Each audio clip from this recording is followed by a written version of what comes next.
আসসালামু আলাইকুম। মুক্তাস রান্নাঘরে আপনাদের সবাইকে স্বাগতম। মুচমুচে ডাল বড়া কীভাবে বানাই আজকে আমি আপনাদের সেটা দেখাবো।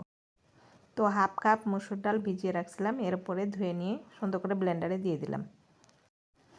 তারপর আধা বাটা করে নিলাম, নেওয়ার পরে বাটিতে ঢেলে নিলাম। হাফ চামচ জিরা বাটা দিলাম, হাফ চামচ গরম মশলার গুঁড়া দিলাম, হাফ চামচ ধনিয়া গুঁড়া দিলাম, হাফ চামচ মরিচের গুঁড়া, হাফ চামচ হলুদ গুঁড়া,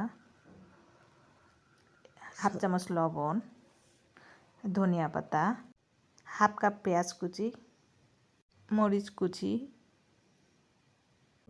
আদা বাটা 1 চামচ, ধানের গুঁড়া 2 চামচ,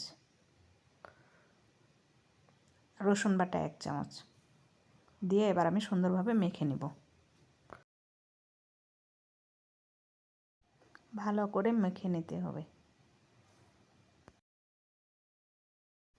হাতে একটু তেল মেখে নেব প্রথমে, নেওয়ার পরে এভাবে সুন্দর করে লাভ আকৃতির বানাইছি। আপনারা আপনাদের মতো করে বানাবেন, আমি আমার মতো করে বানাইছি।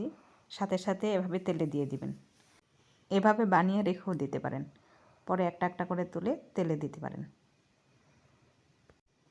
আমি দুইটা দুইটা করে ভাজে নেব, তাই দুইটা কড়াইতে দিয়েছি।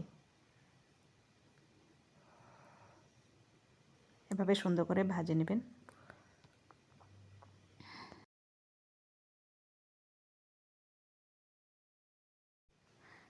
দেখেন বড়াগুলো কি সুন্দর লোভনীয় হয়েছে।